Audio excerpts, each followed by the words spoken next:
Hello there. What's going on, everybody? Today we're going to be taking a look at the Star Wars Black Series Mace Windu figure. We're going to be taking a look at this figure, opening it up, and just having some fun with it.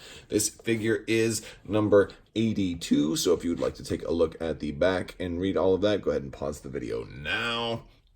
And yes, so here it is, folks. Now, I did have to pick this one up at Star Wars Celebration because this is only one per case, and they tend to sell out everywhere. If you are interested in getting one of these, you may want to pre-order from somewhere, though you can find them at GameStop, ThinkGeek, Target, just about everywhere, but they're only one per case, so they're probably selling out very, very quickly. Also, I do want to remind you guys there is still time to enter the latest giveaway for a $25 Amazon gift card where you can pick one up for yourself. And all you have to do is be a subscriber and leave a comment on this or one of my videos. It's as simple as that. So let's go ahead and pop him out of the box. All right, here he is, and he is really nice. One of the things that's so cool is like the facial technology has really improved on a lot of these characters, and this is definitely no exception to that. The figure has got this really nice robe. It does come off, and we'll take a closer look at that in a minute. He's got the purple saber, and while my saber in the box was a little bent, it definitely is one of those removable sabers, can definitely come out. And of course I have him kind of here in the whole come at me bro kind of pose that he was doing. See, you can see it looks like it's a little bent right there. Well, let's take a closer look at the figure itself. Here, I'm gonna pull out the saber and let's take a closer look at the saber first. So as you can see, it's kind of bent in the packaging. I didn't really have a choice. I know a lot of folks, when they're going to buy their figures, they'll look at several of them and like see if this one has a scratch, because in the assembly line sometimes will be better than others. But this is a really nice looking saber. Some of the paint apps on the hilt are a little bit less than perfect, but all in all, it is pretty good. But this was actually the last one they had, so I didn't really have much of a choice. That being said, it's not too bad. It was a little bent. I've kind of tried to put it back on there, but I feel like it's not in there super tight, so these things can break off. Now I can pull it out, and there it goes. So they do come out, so I can just have it detached like that, but I try not to do that too much because some of them have broken. So but yeah, I'll just put it back in, and there we go. So the saber's nice. There's not too many purple sabers floating around out there. I do have another one from Revan, so it's not my only purple saber, but it's nice to have another one. Now, as for the figure itself, we got a great facial sculpt right here. Reminds me very much of Episode 1, Mace Windu. We got a little scuffing there on the neck, and a little bit right there as well, but not too bad. Very clean, very good likeness of Samuel L. Jackson from like the early 2000s, the late, I think, what did this come out in, like 99, something like that. So very good. Now the robe itself is real nice. It does completely come off, so we'll go ahead and take the robe off. Pretty good on the cloth goods here. I like that it's just like kind of single ply most of the way through. I don't have any like loose threads on mine, although in these parts you can see the interior stitching, but that's what you're going to get when you're dealing with really small stuff like that. So ultimately I did get a pretty good robe here, so I do like the quality of the cloth goods there. As far as everything else, he sometimes when you get like an extra removable garment on the figure, they don't, underneath it doesn't look as good, but he actually looks really good without the robe as well. He's got his whole like, all right, let's drop the robe, and now I'm ready to do some butt kicking.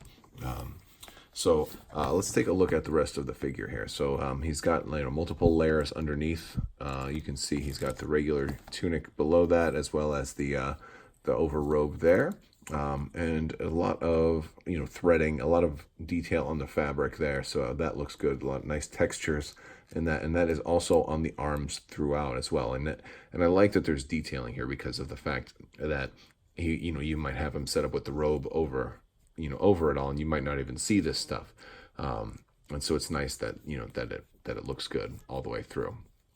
The belt looks pretty solid. We've got multiple different types of paint on the belt, so we can see some silver and gold, as well as the brown and then a gray there. So lots of different texturing, and we don't have the paint apps on the back. A lot of times they do kind of skimp a little bit on the back of the figure. Underneath, we do have regular white pants, and not really anything special going on there.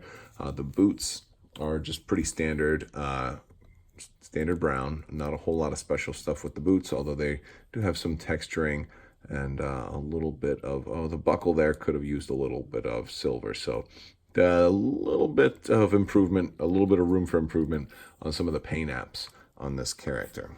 So we'll look at the articulation now. Starting with the head, we do have a little bit of a swivel on the head, so you can kind of have him looking slightly different directions on here.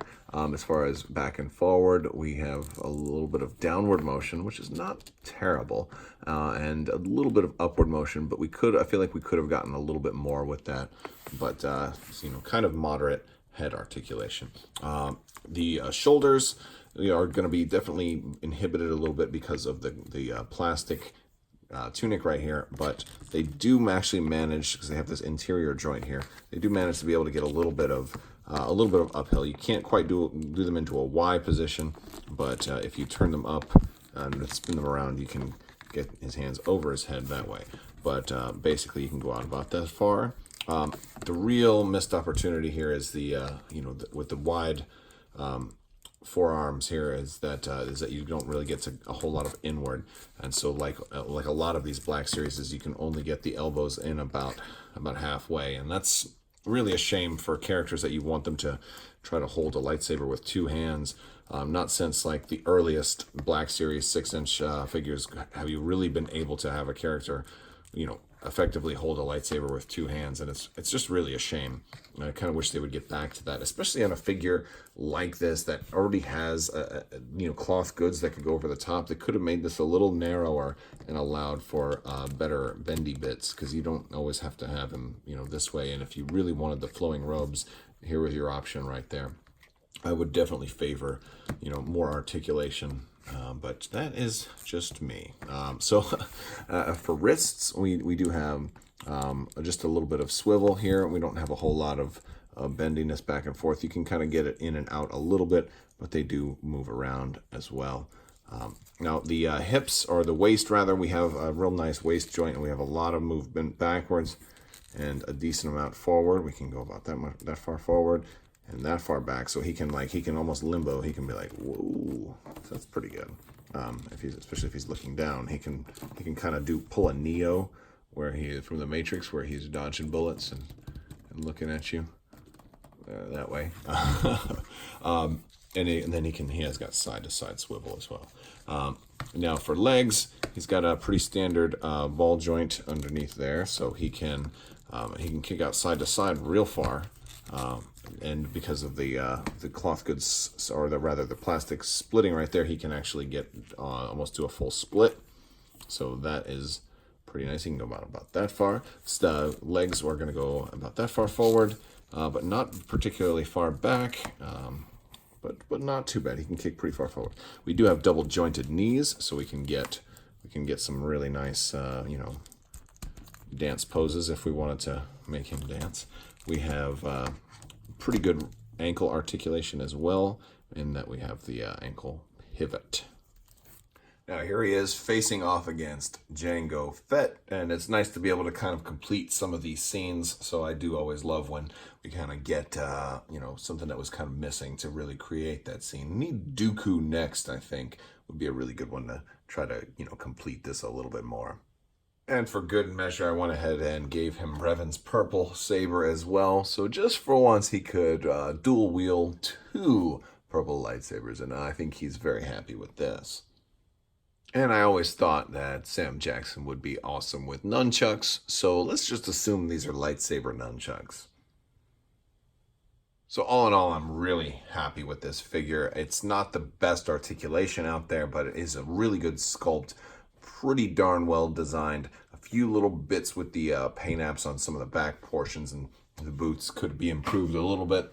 But all in all, it's very, very good. And as we kind of compare him to some of our other Jedi, namely like Anakin and Obi-Wan, they just always weren't as good as the ones that they're starting to do now. So the Black Series is just getting better and better over time. And this is a great one to really get right. And it's also nice to have more Jedi. So And that's so that's about it, guys. If you like this video, go ahead and give it a thumbs up. It really helps me out. I do appreciate that. And let me know what you think in the comments below. Do you think this is a good figure, and what Black Series do you hope they do next? They have been doing a lot more episode 1, a lot more Clone Wars stuff, and I have a feeling that won't be ending anytime soon. So all right, that's all I got for you guys. I want to thank you all so much for watching, and as always, have a great day.